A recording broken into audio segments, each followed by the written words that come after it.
¿ok? Les pido de favor que me vayan aquí dejando preguntas conforme vayamos avanzando a lo largo de la presentación. Al final daré un espacio para preguntas y respuestas, porque estoy segura que las preguntas de muchos podrán resolver las dudas de unos cuantos otros y que a veces no se animan a preguntar. Así que, pues, sin más por más, vamos a arrancar con este tema, ¿ok? Más allá de ver al tubo digestivo como una parte de digestión, que normalmente yo creo que pensamos en inflamación abdominal y entonces es incomodidad y no absorbemos o no digerimos de manera adecuada, entenderemos cuáles son los roles funcionales claves del tubo digestivo, de forma tal que una de las cosas que me parecen más valiosas de la medicina funcional es ver, y me encantó una palabra que mencionó alguien ahorita, ver a los pacientes de una manera más holística, más integral, ¿ok? De forma tal que lo mismo haremos con el intestino. Si bien sabemos perfectamente que una de las principales funciones del intestino es la digestión y la absorción, pero aquí vale la pena mencionar que no solamente hablamos de la digestión y absorción de nutrientes para el huésped, sino que también va a incluir la absorción de nutrientes para el mismo microbioma. Hablamos de un término que es la permeabilidad intestinal, que eso lo entenderemos un poquito más con alguna de las diapositivas que utilizaré más adelante, pero prácticamente, perdón, permeabilidad intestinal hace referencia a esta capacidad del intestino a ser una capa completamente impermeable, de forma tal que a través de la luz intestinal van pasando N cantidad de sustancias nocivas, tóxicas, que se eliminan cuando el intestino trabaja bien, y otras tantas que se tienen que quedar y ser absorbidas por nuestro organismo para poder llevar a cabo funciones dentro de nuestro cuerpo, pero que esta se va a ver dañada y que entonces caemos en una situación de intestino permeable, permitiendo el paso de sustancias que en condiciones fisiológicas no deberían de atravesar. Y antes de avanzar yo, si se fijan, en la diapositiva yo estoy haciendo mención de, en rojo, utilizamos una mnemotecnia que quiere decir digging, que por las siglas en inglés, pues prácticamente la traducción es de vamos a comer, de todos los roles que ocupa el intestino. Entonces hablamos de digestión, de la permeabilidad intestinal, de la microbiota, porque también en microbiota por lo regular hablamos de bacterias, ¿no? Pero la microbiota no solamente son bacterias, es una cantidad infinita de diferentes microorganismos, dentro de los cuales incluimos sí bacterias con diferentes características. Hay bacterias que son, que tienen la capacidad de ser macrófagos, que tienen capacidad de ser, más bien virus que tienen la capacidad de ser bacteriófagos. Tenemos protozoarios que pueden tener esa capacidad de poder incidir en los virus. Tenemos bacterias que son mucolíticas o mucoprotectoras, dependiendo de la función que estemos esperando de ellas. Y también tenemos hongos. Y todos estos microorganismos que los llamamos saprófitos, viven con nosotros de forma tal que nos protegen de algunas enfermedades y que nos hemos acostumbrado a vivir con ellos, ya que forman parte de nuestro organismo, y cuando esto se va a alterar, que se llama disbiosis, entonces podemos caer en algunas patologías, desde síntomas vagos hasta ya el desarrollo de alguna enfermedad. Y por disbiosis es importante que entendamos que no solamente no es una patología, la disbiosis no es en sí una enfermedad, es un desbalance. Nosotros hablamos que cuando la microbiota se encuentra trabajando en forma armónica, le vamos a denominar eubiosis, y cuando el paciente tiene una disbiosis es que parte de las cepas se encuentran en cantidades desproporcionadas, sin condiciones fisiológicas, hablamos de un 50-50, de 50-50. Cuando hay disbiosis, este balance se cambia y lo podemos encontrar en un 20-80. Después tenemos la palabra inflamación, que por lo regular pensamos en inflamación y nos imaginamos algo negativo, cuando realmente nuestro cuerpo se inflama para podernos defender de algún agente extraño o de algún trauma. Por ejemplo, si yo recibo un golpe en el brazo, inmediatamente vemos que se pone la zona roja, se pone caliente, ahí hay vasodilatación, se favorece la permeabilidad capilar como un proceso de defensa de nuestro organismo, permitiendo la llamada a diferentes tipos de sustancias como citocinas inflamatorias, citocinas quimiotácticas, que van a llamar a otras células para poder llegar a atacar o a limitar, en este caso, el trauma, de forma tal que conforme pasan los días, pues vemos que la zona inflamada va bajando de tamaño, ya no se siente roja hasta que regresa a su normalidad. Entonces, la inflamación tiene un sentido positivo en nuestro cuerpo, pero desgraciadamente cuando el intestino se encuentra permeable, va a condicionar un estado de inflamación crónica, es una inflamación subaguda, que no solamente va a ser una cuestión de inflamación abdominal, sino que va a producir una inflamación de manera sistémica, aumentando el riesgo de desarrollar algún tipo de patología. Y por último, hablaremos del sistema nervioso, que el sistema nervioso, pues normalmente lo ubicamos como el cerebro la médula espinal, que por supuesto, pero más allá de eso, identificar también que cuando un bebé se está formando desde la perspectiva embriológica, cuando el producto se empieza a formar, lo primero que se forma es el intestino y de manera secundaria se forma el cerebro. Normalmente escuchamos al intestino conocido como el segundo cerebro, pero embriológicamente hablando es el primer cerebro, y como más allá de solamente la producción de neurotransmisores, cómo hay una comunicación increíble entre el sistema nervioso central, que es el cerebro y la médula espinal, con la parte no solamente periférica, llevando la sensibilidad a las manos, a los pies, temperatura, calor, dolor, sino también tiene una comunicación increíble con el intestino, permitiendo enviar señales de manera bidireccional, utilizando sí neurotransmisores, pero también otras hormonas y otras sustancias, otro tipo de mecanismos, favoreciendo una comunicación continua. Entonces, nosotros tenemos una barrera intestinal. Y esta barrera intestinal está conformada prácticamente por tres componentes, dentro de los cuales tenemos a las células del intestino, los enterocitos o colonocitos, que a diferencia de la piel, nosotros en la piel tenemos diferentes capas, ¿no? Diferentes niveles de capas. A diferencia de esto, el intestino solamente consta de una capa de células, que son los enterocitos, y que estos están digamos, no acomodados, están formados de una manera que pegados el uno al otro, evitando que haya el paso de ciertas sustancias, y estos se encuentran unidos el uno al otro gracias a unas proteínas de unión. Tienen la característica de tener vellosidades intestinales de cierta longitud y con cierta característica, permitiendo la absorción de los nutrientes. Y por último, bueno, más bien, eso es hablando de la célula. El segundo componente de la barrera intestinal es el moco intestinal, que el moco intestinal va a evitar que, por ejemplo, en el caso del estómago, las células gástricas estén expuestas al jugo, al ácido clorhídrico, porque nosotros producimos jugo ácido clorhídrico todo el tiempo, jugo gástrico todo el tiempo, pero ¿por qué hay pacientes que perciben la molestia? Ah, bueno, pues porque algo está sucediendo dentro de esa capa de moco que está permitiendo que haya un contacto directo del ácido clorhídrico a las células gástricas. Entonces, el moco tiene que tener también ciertas características para que sea parte de una buena barrera intestinal. Y por último, tenemos al microbioma, que el microbioma va a estar compuesto tanto por los microorganismos, como mencionábamos, bacterias, hongos, virus, protozoarios, etcétera, pero también ciertos metabolitos de estos mismos que van a funcionar a manera de nutrientes o para que puedan actuar también como señalizadores y poder llevar a cabo alguna función. Entonces, son estos tres componentes que forman la barrera intestinal. Y estos van a tener diferentes funciones, dentro de las cuales destaca una función metabólica, como decíamos, que se favorece la digestión, en donde no solamente es la digestión para la absorción de nutrientes del huésped, sino también para la microbiota. Y desde aquí es importante empezar a identificar cómo cuando las personas consumen cierto tipo de fármacos puede alterar la absorción de macro y de micronutrientes. Por ejemplo, nosotros necesitamos en nuestro cuerpo un pH gástrico que sea ácido para que las enzimas proteolíticas puedan actuar de manera adecuada. Las enzimas proteolíticas como la pepsina, la quimiotripsina, tripsina, están diseñadas para que poder degradar cuando nosotros estamos comiendo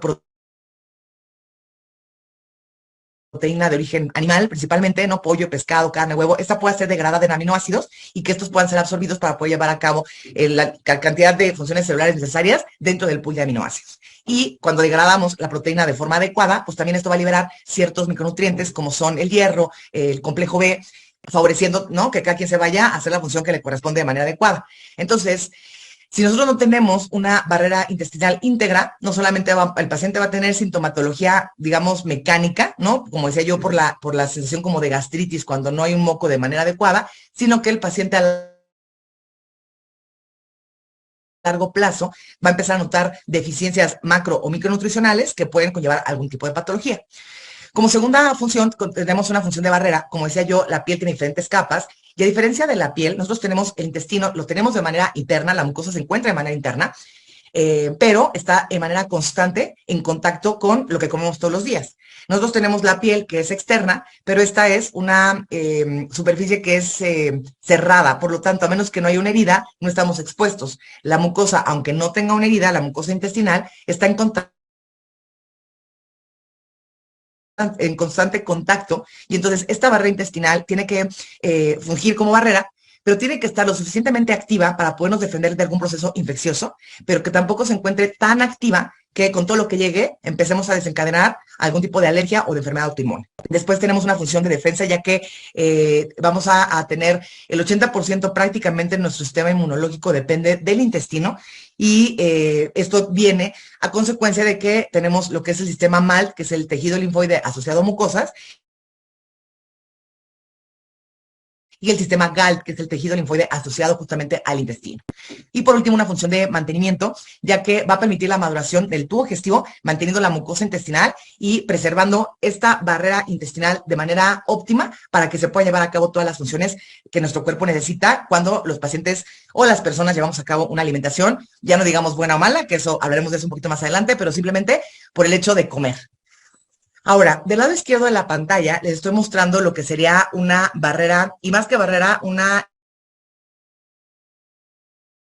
línea celular de colonocitos, de enterocitos, de características normales, en donde vemos una célula muy bonita, alargada, el núcleo se encuentra al centro, vellosidades bien, de buen tamaño, y podemos apreciar que hay diferentes tipos de transportadores que van a permitir la absorción de nutrientes. Entonces nosotros podemos absorberlos de forma transcelular. Esto quiere decir que la molécula tiene que atravesar la totalidad de la célula para poder llegar de la luz intestinal, que la luz intestinal se encuentra acá, hasta lo que sería el torrente sanguíneo, que lo tenemos por acá abajo. Y esta es una ruta que puede ser bidireccional para la eliminación de toxinas. Tenemos una ruta que es paracelular, que esta va a ser atravesar las proteínas de unión, de forma tal que permite tanto la absorción como eliminación de toxinas, y cada molécula, cada nutriente, cada toxina, nocivo, etcétera, tiene la característica de poder ser eliminada por una u otra vía. Si nosotros observamos detenidamente, podemos ver que la célula tiene diferentes tipos de membranas. Tenemos una membrana apical, que esta va dirigida hacia la luz del intestino, donde encontramos las vellosidades intestinales. En la parte basal tenemos la membrana basal, que estaba alineada a lo que sería al torrente sanguíneo, y de manera lateral tenemos la membrana lateral, que esta va a permitir que estén pegadas célula tras célula para evitar el paso de aquellas sustancias que no están supuestas a atravesar esta barrera intestinal. Y aquí, a manera de esquemática, tenemos las proteínas de unión. Ahora, cuando una persona empieza con un tema de disbiosis y que avanza a síndrome de intestino permeable, que ahorita explicaré un poquito de cómo es este proceso, entonces, ¿qué es lo que sucede en nuestro cuerpo?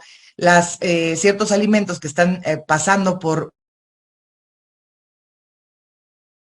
la luz intestinal, que estas verdecitas están supuestas a ser eliminadas en las heces, al tener un momento de permeabilidad, entonces van a poder atravesar la barrera intestinal, llegando al torrente sanguíneo, llegando a los capilares sanguíneos, y que esto pueda ser llevado a cualquier parte de nuestro cuerpo.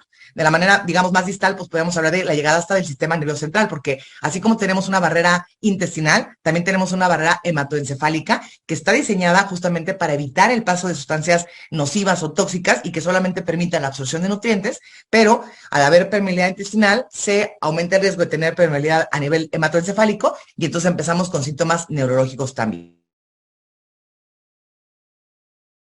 De forma tal que esto va a condicionar una situación que llamamos endotoxemia, y esta endotoxemia representa una situación donde el paciente va a empezar a tener un disparador del sistema inmune, generando una activación de la cascada de inflamación, y entonces el paciente se va a encontrar viviendo un estado de inflamación crónica, que es una inflamación crónica, a diferencia de un golpe en donde pues se palpa, se aprecia. Una inflamación crónica o subaguda no es algo que se percibe a manera macroscópica, hablamos que es una inflamación a nivel celular.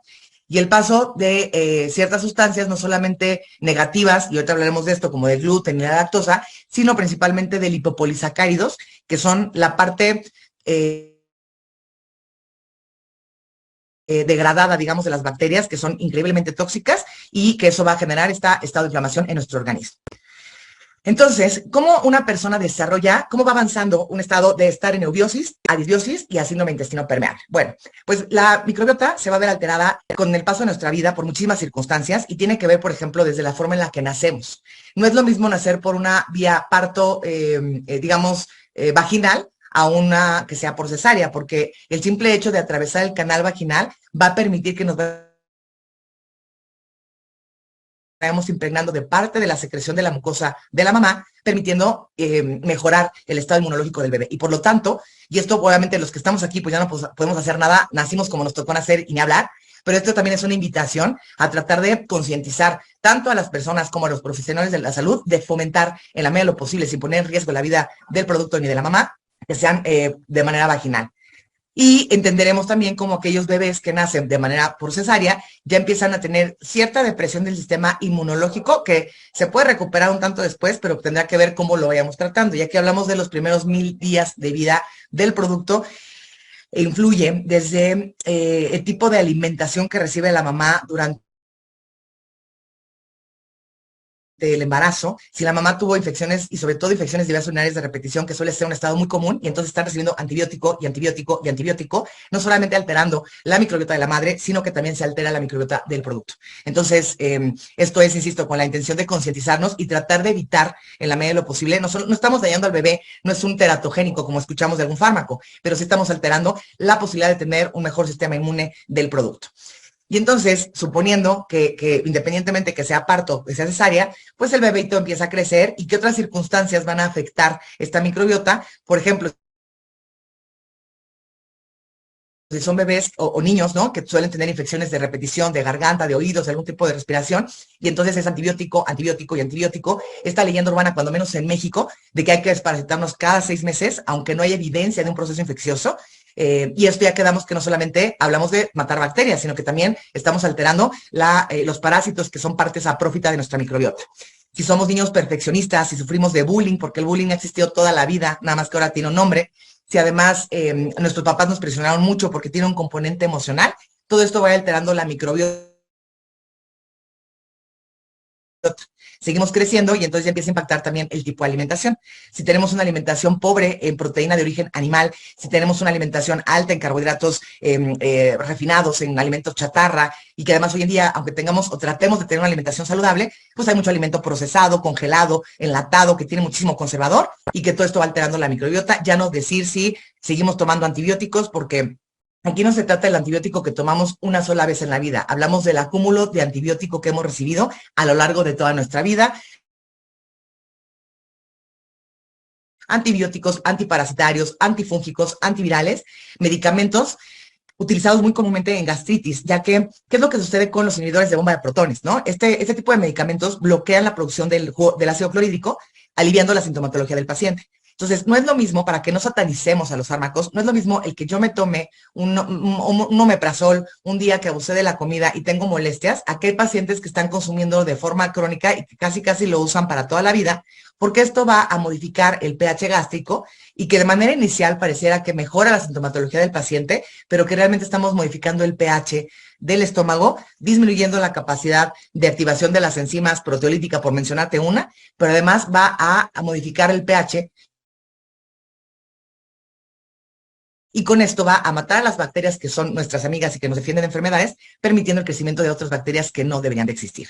Entonces ya sí te puedo hablar de N cantidad de fármacos, todos los AINES, ¿no? Ibuprofeno, naproxeno, porque estos alteran la producción de moco, anticonceptivos orales, usados tanto para, más bien hormonales, ¿no? Ya sea como anticoncepción, para fertilidad, para cuestiones de menopausia, biológicos utilizados para tratamiento de enfermedades autoinmunes, los esteroides, ¿no? Entonces, casi que todos los fármacos van a tener en mayor o menor medida impacto en la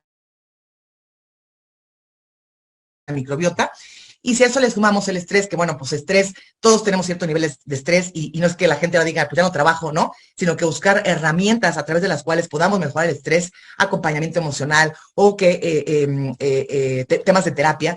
En fin, todas estas circunstancias van a hacer que vayamos teniendo alteraciones en nuestra microbiota, condicionando una situación de disbiosis, y cuando esto no se corrige, entonces las personas empiezan con síntomas fuera de tubo digestivo hasta que llegamos a tener desarrollo de algún tipo de enfermedad. Nuevamente podemos aquí observar del lado izquierdo cómo vemos las uniones perfectamente estrechas y que no puede atravesar absolutamente nada, es una barrera completamente impermeable, a diferencia del lado derecho que tenemos una célula desgastada con las videoseas acortadas, en donde no se aprecia, pero seguramente hay poca producción de moco y entonces permite que se pasen sustancias que no deberían de pasar al torrente sanguíneo, condicionando situaciones pequeñitas como mala absorción de nutrientes, enfermedades autoinmunes, alergia e intolerancia a los alimentos. Y aquí voy a hacer una pequeña pausa porque esta cuestión de la intolerancia al gluten o la intolerancia a los lácteos ha incrementado muchísimo. Yo no sé ustedes si no lo vean cada vez más y más comúnmente en sus pacientes. E insisto, hay colegas que hasta ya me dicen, es que ya yo era intolerante a la lactosa, y ahora ya es al gluten, y ahora ya no sé ni a qué porque todo me inflama, ¿no? ¿Por qué? Por un lado, si bien el gluten ahora es transgénico, entonces también eso va a influir, pero insisto, eso no tenemos control sobre ello. pero lo que sí podemos controlar es lo que sucede dentro de nuestro cuerpo y lo que pasa en el cuerpo de nuestros pacientes. Porque una alergia es cuando yo me como desde pequeñita, me como una fresa, se me hinchan los labios, se me cierra la garganta. Ah, bueno, esa es una alergia, así nací y sobre eso no hay nada que yo pueda hacer.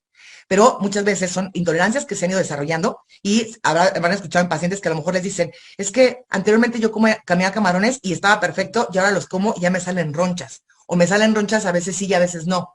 O yo tomaba X antibiótico y después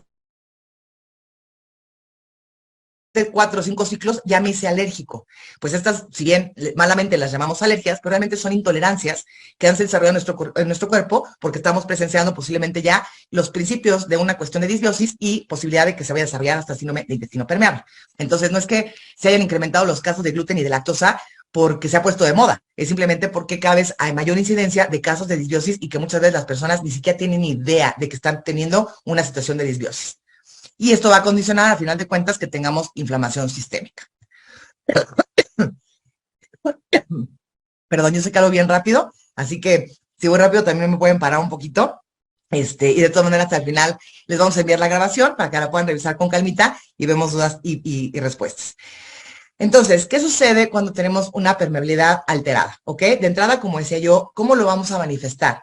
Y el paciente no tiene que tener todo lo que yo voy a mencionar, pero por lo general siguen este caminito y el orden puede ser no necesariamente como lo voy a comentar a continuación, ¿no? Ya sea que porque han tenido exposición a cierto tipo de medicamentos, en la alimentación, otra cosa que también influye mucho es el abuso de los edulcorantes, ¿no? Los edulcorantes son la peor cosa que le pudo haber pasado a nuestra pobre microbiota, porque además hoy también pareciera que es más sano consumir productos light, ¿no? Entonces, de manera inicial van a manifestar alteraciones digestivas, que pueden ser agruras, acidez, inflamación, estreñimiento, diarrea, o que se alterne entre una u otra, y esto ya es una alteración de la microbiota.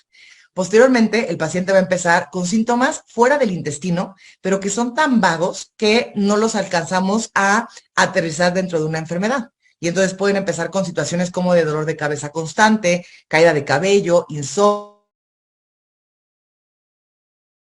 cansancio, tendencia a infecciones de repetición, no solamente infecciones gastrointestinales, infecciones de garganta, de vías urinarias, infecciones vaginales, BPH, en fin, ¿no? Empiezan a tener alergias respiratorias y alergias a alimentos que anteriormente no tenían o intolerancias que anteriormente no presentaban y que además se van aumentando con el paso del tiempo. Y aquí es porque hay ciertos alimentos que, aunque pareciera que forman parte de diferentes grupos alimenticios, tienen una característica que es mimetismo molecular. Entonces, como sucede con el gluten y con los lácteos, ¿no? Una persona puede tener intolerancia a la lactosa y quitan los lácteos, de manera inicial va a sentir alivio, pero mientras la persona siga consumiendo gluten, al tener mimetismo molecular, es como que le están todavía ahí dando lata al sistema inmunológico. Entonces, es ciertas características de algunos alimentos que forman esta cuestión de mimetismo molecular y que aunque no generen molestias aparentes en este momento, sí están disparando la actividad del sistema inmunológico. Y posteriormente podemos hablar ya de la expresión máxima del sistema inmune cuando ya las personas tienen alergias, pero que pues de ahí puede avanzar hasta una cuestión que sería enfermedades autoinmunes, como son artritis reumatoide, lupus, Sjögren, psoriasis, tiroiditis, porque la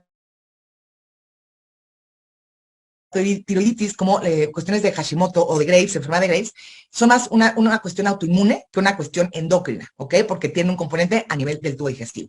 Y además van a condicionar una situación de inflamación crónica que va a aumentar el riesgo de enfermedades crónico-degenerativas y con eso también aumentando la posibilidad de desarrollar situaciones hasta cáncer. Entonces, a mí me parece impresionante cómo todo viene o yo te diría que prácticamente en medicina nunca decimos ni nunca ni siempre, pero el 99% de las patologías tienen, cuando menos de forma inicial, un inicio a nivel de tubo digestivo y se pueden acompañar de un componente emocional, ¿ok? Que de eso hablaremos un poquito más adelante.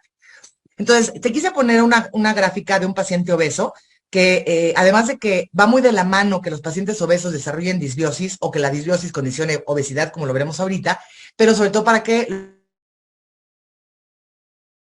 lo esquematicemos de manera muy gráfica. Desde el lado izquierdo de la pantalla tenemos una persona sana, en donde tenemos, pues, obviamente, la integridad por completo de una barrera intestinal con proteínas de unión perfectas, vellosidades intestinales de buen tamaño, en donde no está pasando nada que no deba de pasar, con enterocitos funcionando de manera adecuada. Esto va a condicionar que tengamos eubiosis, en donde vamos a tener una cierta cantidad balanceada de bacteroidetes y de firmicutes con diversidad microbiana, favoreciendo que tengamos adecuada producción de ácidos grasos de cadena corta, que esto me favorece no solamente como un nutriente y un sellador para el intestino, sino que también tiene la capacidad de poder ser transportado por el torrente sanguíneo, favoreciendo la impermeabilidad de la barrera hematoencefálica también. Y entonces con esto, pues voy a tener una adecuada producción de neurotransmisores, tenemos adecuados niveles de citocinas inflamatorias en nuestro cuerpo, es decir que me golpeo, me inflamo, acaba el golpe o se elimina el agente agresor y entonces acaba la inflamación y esto va a contribuir a que tengamos una función del sistema nervioso de forma normal. Ahora, ¿qué sucede en el paciente obeso? Y aquí se trata de verlo al revés, porque la gran mayoría de los pacientes, si bien la obesidad tiene un componente multifactorial, ¿no? Especificando la parte que corresponde a lo que nos compete el día de hoy, que sea la cuestión del tubo digestivo, en donde una persona puede empezar con malos hábitos porque el ritmo de vida ya no le permite llevar a cabo su alimentación adecuada o porque se fue de viaje y no puede comer lo que acostumbra o porque tuvo que recibir algún tipo de tratamiento farmacológico de antibióticos, hormonales, etcétera, etcétera, que esto fue condicionando que hubiera disbiosis y que entonces esta disbiosis hizo que el paciente tuviera desarrollo de obesidad. No es que la obesidad condicione disbiosis, sino más bien es que posiblemente cuando le rascamos hacia atrás en la historia de estos pacientes, hay un detonante en donde hubo alguna cuestión de su vida que generó que el paciente desarrollara disbiosis y que por consecuencia la disbiosis contribuyó en el paciente a desarrollar obesidad. Y digo que todas las enfermedades tienen, o el 99% de las enfermedades tienen origen a nivel del tubo digestivo, y aquí sí va a influir una cuestión genética, porque aunque la base de la enfermedad, la fisiopatología es la misma para todos, tiene que ver la carga genética que tengamos cada uno de nosotros. Entonces, si mi carga genética es de obesidad y yo tengo disbiosis, entonces mi expresión de la disbiosis va a ser a manera de obesidad. Pero si, por ejemplo, está Leonardo, que su predisposición genética es para artritis reumatoide y tiene disbiosis, entonces él va a desarrollar. No es solamente porque tengo la carga genética, sino porque estoy creando el ambiente propicio para que la enfermedad se exprese y mis genes van a dictar hacia qué patología es conforme se va a expresar. De forma tal que, ¿qué sucede en una persona que tiene disbiosis? Bueno, al tener disbiosis vamos a tener alteraciones de la permeabilidad intestinal, aumentando el paso de los lipopolisacáridos de las bacterias hacia el torrente sanguíneo, teniendo una alteración en la cantidad o en el balance de bacteroidetes y de firmicutes, lo cual va a alterar la diversidad microbiana. Y entonces voy a empezar con una situación que se llama leaky gut, ¿no? Que es síndrome intestino permeable, disminuyendo o alterando la producción de neurotransmisores, lo cual además va a contribuir a que tengamos endotoxemia. Esta endotoxemia no es local, la endotoxemia va a condicionar que haya una mayor respuesta del sistema inmune con mayor inflamación, va a alterar la permeabilidad del sistema nervioso central y que de manera inicial puede empezar como con alteraciones en la concentración, falla en la memoria, mentalidad como de una mente como de neblina, más bien una neblina mental, que esos son síntomas vagos, pero que en algún momento también pueden disparar la enfermedad neurológica o psicológica, que puede ser ansiedad, depresión, alteración en el comportamiento o alteración en la capacidad de tolerar el dolor. Entonces son personas que suelen ser más sensibles, menos tolerantes al dolor, con alteraciones en el comportamiento, y en el comportamiento no solamente hablamos de comportamiento agresivo, hablamos del comportamiento con respecto a los alimentos, ¿ok? Los alimentos, o más bien, hay toda una organización dentro de nuestro cuerpo que permite que haya una regulación entre el hambre y la saciedad. De forma tal que cuando tenemos desbalanceada nuestra microbiota, hay que hacerle caso, bueno, no es que le hagamos caso a lo que está dictando que comamos, pero yo lo he platicado con un paciente, ¿no? Que es impresionante cómo no solamente se trata de una falta de fuerza de voluntad o que haya cierta adicción a los carbohidratos, que sí, por eso decimos que son componente multifactorial, pero que muchas veces la microbiota es la que tiene el antojo de algún alimento.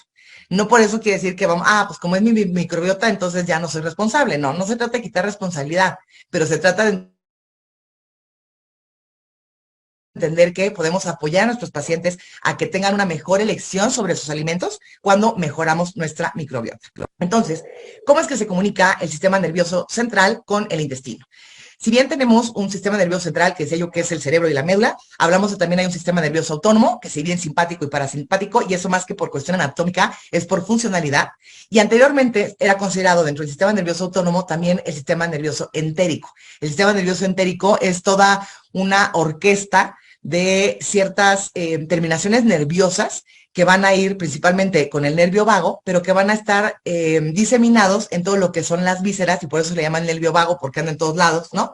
Y entonces va corazón, pulmones, intestino, estómago, vaso, páncreas, etcétera. De forma tal que cuando se quiere llevar a cabo una señal del cerebro al intestino, la manera común es que va a ser a través del nervio vago, ¿cómo? Ya sea activando este eje, que es el eje hipófisis pituitaria adrenal, de forma tal que el cerebro va a mandar una señal dependiendo de las necesidades del cuerpo para producir hormona tiroidea o para producir cortisol o para producir insulina, dependiendo de lo que se requiere en ese momento. Tenemos al sistema nervioso autónomo y también a través de los neurotransmisores.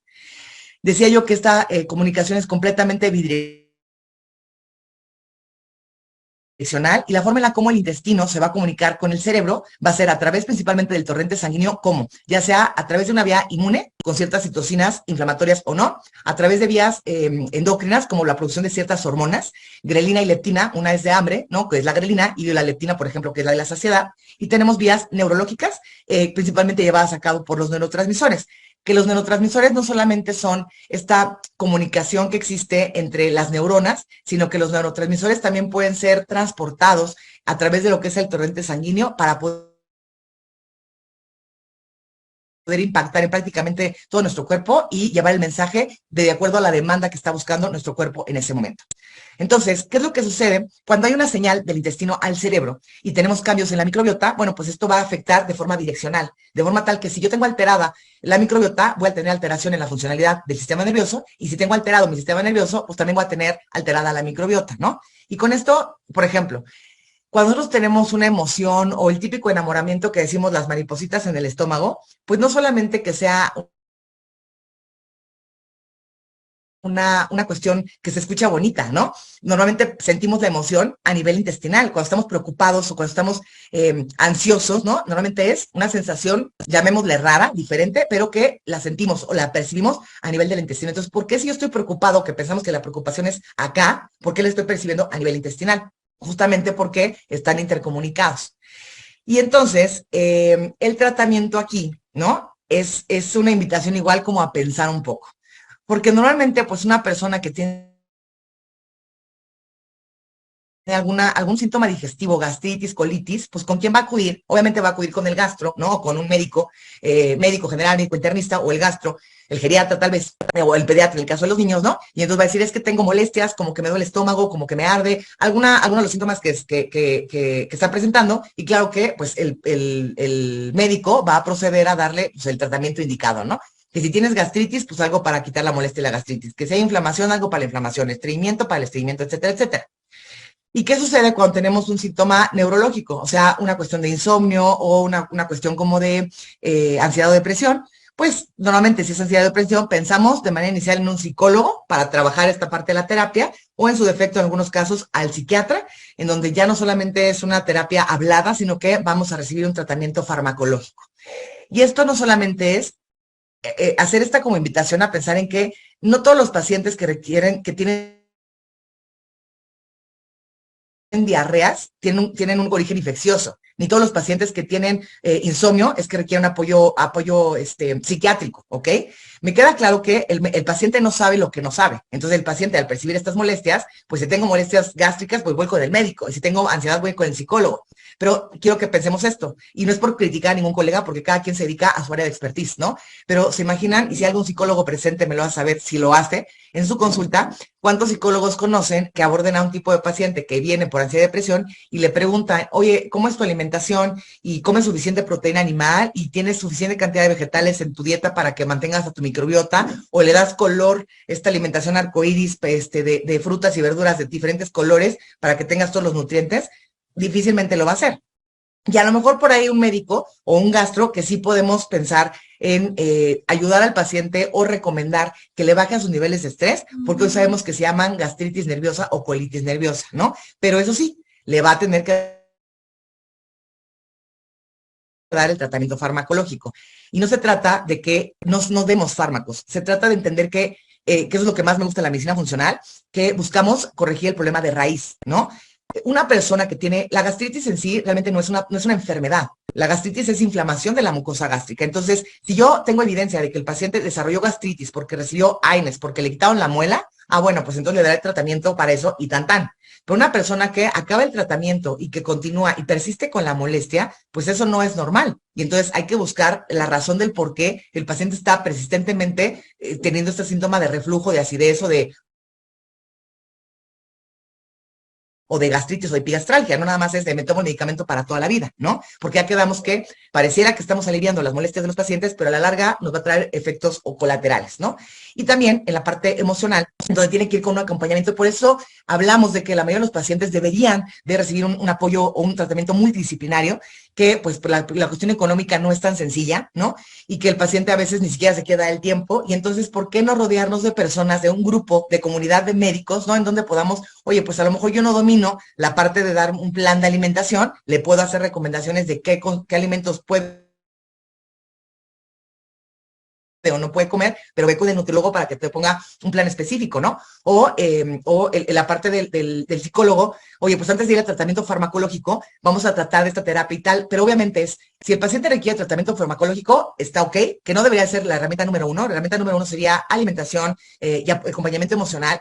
El tratamiento farmacológico debería ser la segunda, y considerar que el tratamiento farmacológico es una terapia puente en lo que la alimentación y el acompañamiento emocional surten su efecto, porque la terapia no da resultados de un día para otro, ni la dieta hace magia de la noche a la mañana, ¿no? Entonces es entender que tenemos que hacerlo de manera paralela y sobre todo invitar a que entre nosotros hagamos esta recomendación para con nuestros mismos colegas y para con los pacientes, para que dejemos de dar antibiótico a todas las diarreas, hay diarreas emocionales por colitis, etcétera, en fin, ¿no? Específicamente con la parte de lo que sucede en la obesidad, es que ya explicaba un poquito de cómo se desarrolla, cómo se va dando pero eso es cuando ya se expresó, ¿no?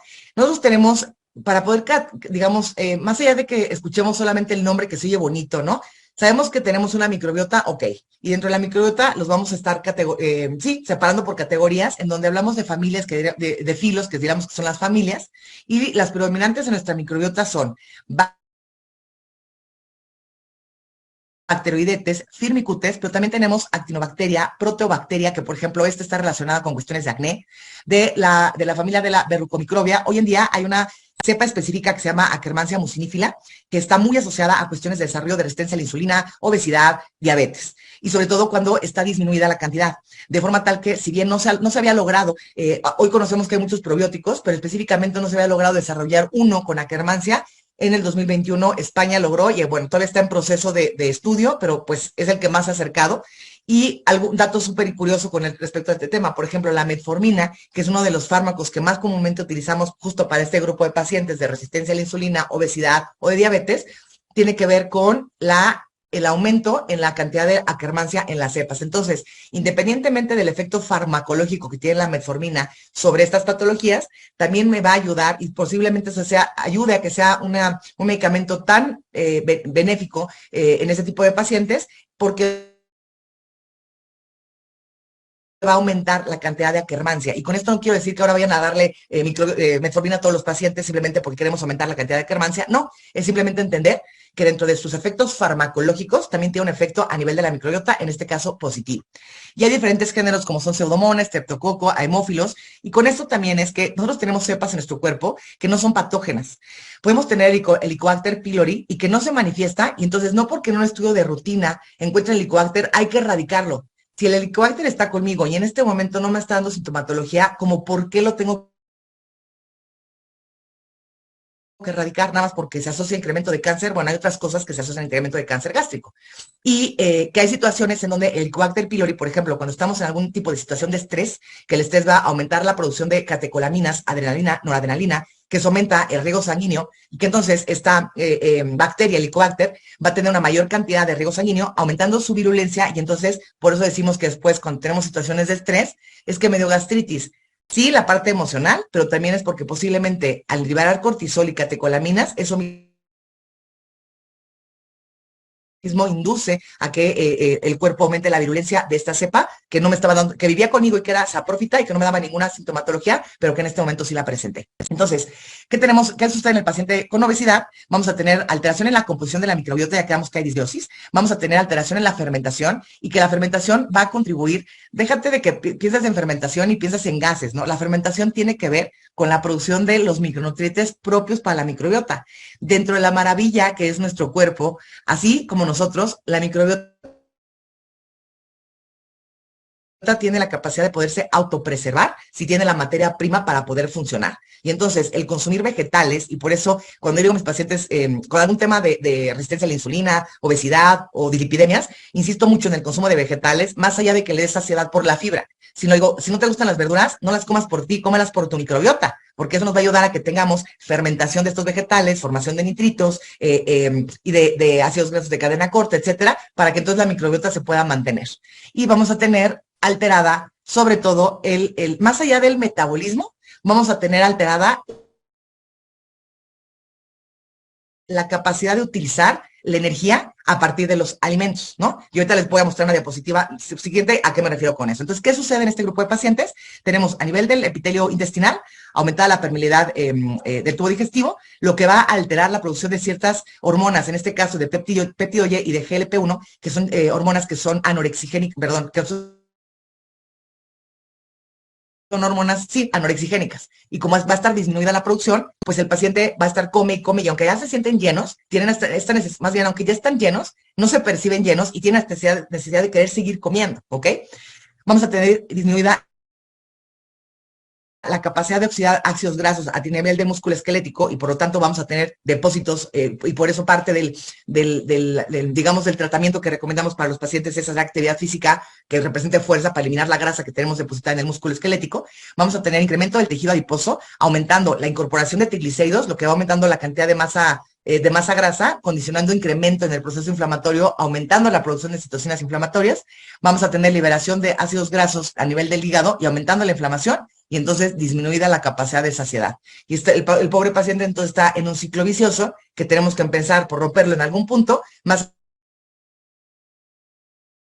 allá de obligarlo a que vete a hacer 8 horas de ejercicio o de que come 3 frijolitos y come nada. O sea, no, todo empieza con un plan de alimentación, por supuesto, y evaluar la posibilidad de tener una disbiosis que sea parte de lo que está desarrollando la patología de este paciente.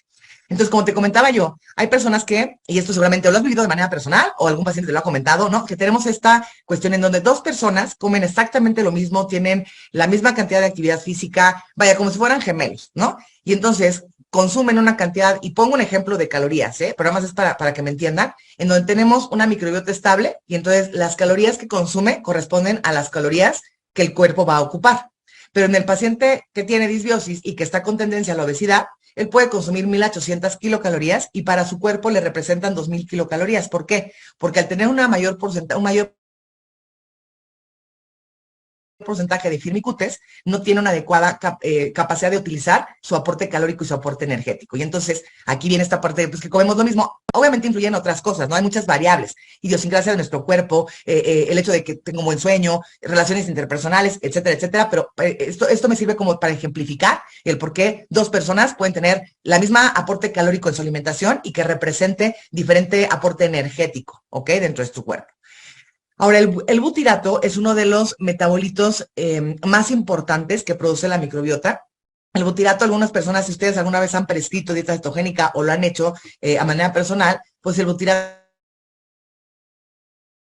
es parte de los cuerpos cetónicos que se generan en esta secuencia de hacer dieta cetogénica, limitando los carbohidratos. No, yo no soy yo amo la dieta cetogénica, la súper recomiendo, pero la que yo recomiendo es una dieta cetogénica baja en grasas. Entonces, al bajar el aporte de carbohidratos, el cuerpo va a activar diferentes vías metabólicas. Una de ellas va a ser la lipólisis y beta-oxidación, aumentando la producción de ácidos de cuerpos cetónicos, y dentro de los cuerpos cetónicos, uno de los que más destaca es el butirato. En el caso de los pacientes que están viviendo dieta cetogénica, esto me va a ayudar, por un lado, a que mantengamos la integridad del moco, porque el butirato tiene que ver con el moco, y también me va a ayudar a la saciedad. Tiene la capacidad de poder atravesar la barrera hematoencefálica y llegar directo al centro de la saciedad, favoreciendo de forma natural que el paciente disminuya la necesidad de comer alimentos, que es de las cosas que yo más disfruto de recomendar dieta cetogénica. Pero todos los efectos que va a tener, no solamente, ahorita te lo dije como un ejemplo, porque es un título que suena mucho en pacientes que hacen cetosis, ¿no? Pero también vamos a tener que a nivel del colon va a funcionar como uno de los principales aportes que aporta energía para los colonocitos, regula las proteínas de unión, regula el pH, favorece la absorción de ciertos minerales, mantiene una barrera intestinal íntegra, también va a tener actividad a nivel del hígado, va a tener actividad a nivel del tejido adiposo, disminuyendo el que se vaya incrementando depósito, favoreciendo que tengamos beta-oxidación, una mejor lipólisis, va a tener impacto también a nivel del sistema musculoesquelético. Digo, todo esto influye para que sepas todos los beneficios que da el que una persona haga dieta cetogénica gracias a la producción de cuerpos cetónicos. Pero nosotros podemos también suplementar, y no digo que tampoco vayan y lo hagan, ¿no? Hoy en día tenemos algunas cetonas exógenas, no para que el paciente entre en cetosis, sino por todos estos beneficios que estamos mencionando, sobre todo con respecto a la microbiota. De forma tal que es uno de los metabolitos principales, no el único, y por eso decimos que el microbioma no solamente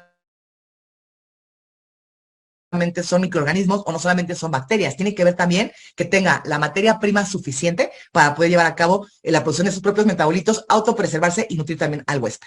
Entonces tenemos diferentes tipos de metabolitos, ya mencioné ahorita uno que es muy importante, que es el butirato, los ácidos biliares, y por eso todo nuestro cuerpo tiene una razón de ser. El cuerpo no produce bilis porque sí, nada más es, porque me enojo hago bilis, no. O sea, el cuerpo tiene, cuando vivimos en armonía, ¿no? La producción de cortisol, que luego también la escuchamos como si fuera algo negativo, y no, el cortisol tiene una función positiva en nuestro cuerpo cuando se encuentra en cantidades adecuadas, ¿no? Lo mismo la insulina, la leptina, la grelina, todas. Entonces, los ácidos biliares, estos van a ser liberados hacia lo que es el duodeno, y de ahí a todo el tubo digestivo, de forma tal que van a contrarrestar el pH que va llegando ácido del estómago, y con esto, al tener una suficiente cantidad de bicarbonato, trata de neutralizar, ya se degradaron los alimentos en el estómago, y entonces ahora pasa al siguiente proceso de la digestión, que es el intestino delgado, pero el intestino delgado se tiene que proteger del jugo gástrico, entonces tiene una suficiente cantidad de bicarbonato, y también me va a ayudar a la emulsificación de las grasas, pero va a funcionar como un metabolito de la microbiota. Los derivados de colina, que la colina forma parte de muchas vitaminas, de alimentos, sobre todo aparece mucho en alimentos ricos en proteína animal, ¿no? Y que tiene que ver con el mantenimiento de una adecuada microbiota, ciertas vitaminas, y no solamente que yo coma vitaminas y que tengamos integridad en el tubo digestivo para absorberlas, sino en la misma producción de vitaminas de la microbiota. En la microbiota se produce vitaminas como vitamina K o algunas del complejo B. Derivados fenólicos como serían antioxidantes, quercetina, resveratrol, polifenoles, isoflavonas de soya, etcétera. Ácidos grasos conjugados, que son estos ácidos grasos de cadena corta, poliaminas,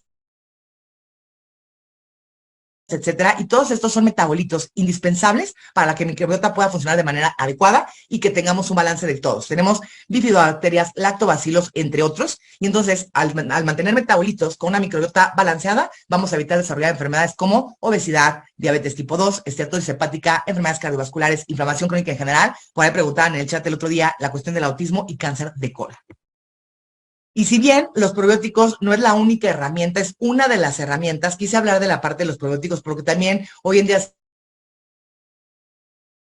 dice, se toma, no se toman, hace daño, no hace daño, cuál sí, cuál no. Hay ciertas características que hacen que un probiótico sea bueno, ¿ok?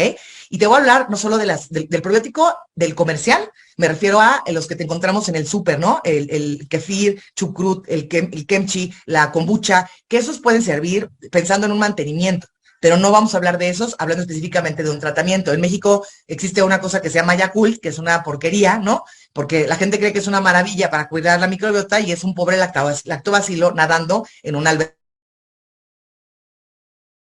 de azúcar. Entonces, no me voy a referir a eso. Hablamos aquí de los probióticos, cuando yo los voy a dar como parte de un acompañamiento de un tratamiento de una forma terapéutica y que tienen que tener ciertas características, que lo ideal sería que pues no requieran una red de frío, que tengan una cantidad balanceada entre lactobacilos y bifidobacterias, que tengan cuando menos, y esto hablo de los adultos, en la población pediátrica será otra la historia, pero que tengan cuando menos una 10 billones de unidades formadoras de colon, ¿ok? Entonces hay ciertas características que hacen que un probiótico sea bueno o no.